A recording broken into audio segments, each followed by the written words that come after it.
What if the global financial system was never meant to be stable? What if crashes, crises, and collapses weren't failures? Featuris? Every time markets fall apart, we're told the same story. No one could have seen this coming. It was a black swan, a once-in-a-generation event. But what if that's not true? What if the system we live inside was engineered with stress points pressure valves designed to fail at predictable moments, transferring wealth, power, and control upward every single time? Because here's the mystery we're going to unravel tonight. How does a system that repeatedly collapses always seem to benefit the same institutions, while the public pays the price? This isn't a story about a single conspiracy. It's about architecture, design choices, and incentives that quietly turned instability into the most profitable condition in modern history. Stay with me because by the end of this video, the next financial crisis may stop looking accidental. Setting the stage, background, and tease. Most people imagine the financial system as something organic. Markets rise and fall. Mistakes happen. Corrections follow. But modern finance isn't natural. It's constructed. It's built on rules written by committees, enforced by institutions, and shaped by incentives that reward certain behaviors while punishing others. At the center of this system are banks, central banks, governments, and financial markets, each interconnected, each dependent on the others. And over the last century, their relationships hardened into a structure that quietly favors leverage, debt, and risk concentration.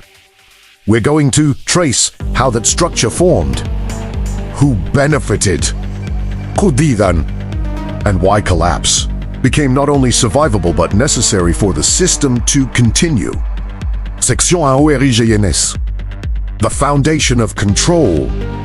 To understand the architecture, we have to go back to a time when finance had limits. For centuries, money was tied to physical constraints: gold, silver, or hard commodities. You couldn't create infinite currency. Debt was painful. Defaults were final. That restraint protected ordinary people, but it restricted power. As nation-states grew, so did their ambitions. Wars expanded. Empires stretched. Social programs multiplied. And funding all of it with limited money became impossible. So governments turned to banks not just as lenders, but as partners. Central banks emerged with a simple promise: stability, liquidity, control. They would smooth cycles, prevent panics, manage money scientifically. But embedded in that promise was a quiet trade-off: flexibility over discipline. Once money could be expanded to meet political needs, the system took its first step away from stability and toward fragility. Section 2. The rise. Incentives that rewarded risk. As the 20th century progressed, the architecture evolved. Banking moved from conservative lending to leverage-based growth. Governments discovered that debt delayed political consequences. Markets learned to chase yield in an environment of expanding credit. Every player followed incentives. Banks earned more by lending more. Governments avoided taxes by borrowing. Investors chased returns amplified by leverage. And central banks stood in the middle, quietly signaling that if things ever went wrong, they would intervene. This changed behavior permanently. Risk was no longer fully priced. Losses were no longer terminal. Failure became temporary for those large enough to survive it. The system rewarded size, complexity, interconnection. And slowly, collapse became survivable for institutions but devastating for everyone else. Section 3. Breaking point. When failure became necessary, the architecture's true nature revealed itself during major crises. The Great Depression, the savings and loan crisis, the dot-com bust, and most clearly the 2008 global financial crisis. In 2008, the system didn't fail because of a single bad decision.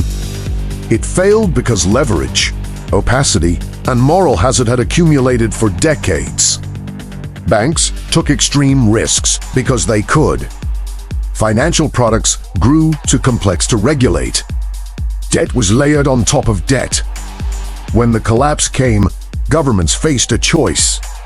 Let the architecture reset or preserve it. They chose preservation. Trillions were created. Banks were rescued. Losses were socialized. The message was unmistakable. Collapse would not destroy the system. It would reinforce it. From that moment on, collapse was an accident. It was absorbed into the design. Section 4. Fallout. A system that feeds on crisis. After 2008, the architecture hardened. Interest rates fell to zero. Central bank balance sheets exploded. Markets became addicted to intervention.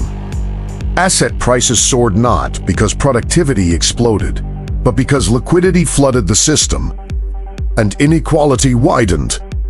Those closest to financial assets benefited first. Wages lagged. Savings eroded.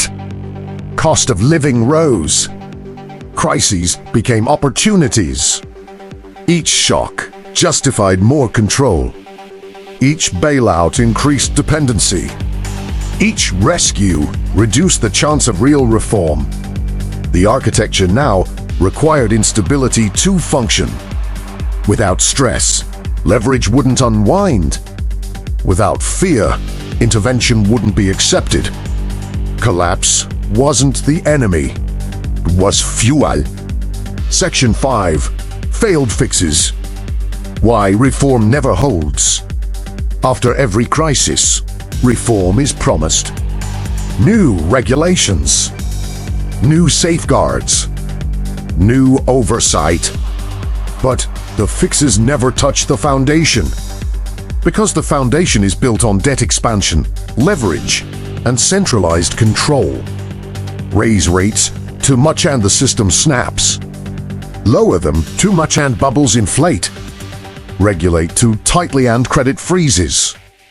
Loosen too much and risk explodes.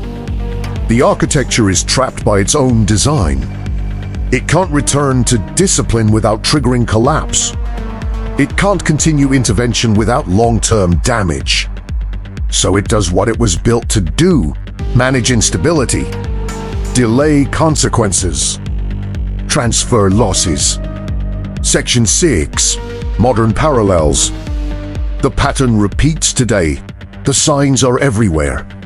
Global debt exceeds $300 trillion. Financial markets move more on policy speeches than fundamentals. Asset prices depend on central bank signals. Crises fasti, recovery work. Digital currencies promise control, not freedom. Each shock reinforces. Each intervention deepens reliance. Each cycle narrows the exit. The system isn't broken. It's operating as designed. Finale. Takeaways.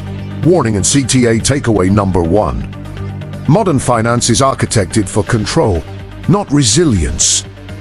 Takeaway number 2. Collapse transfers wealth upward because the system absorbs losses selectively. Takeaway number 3. Stability is no longer the goal, manageability is.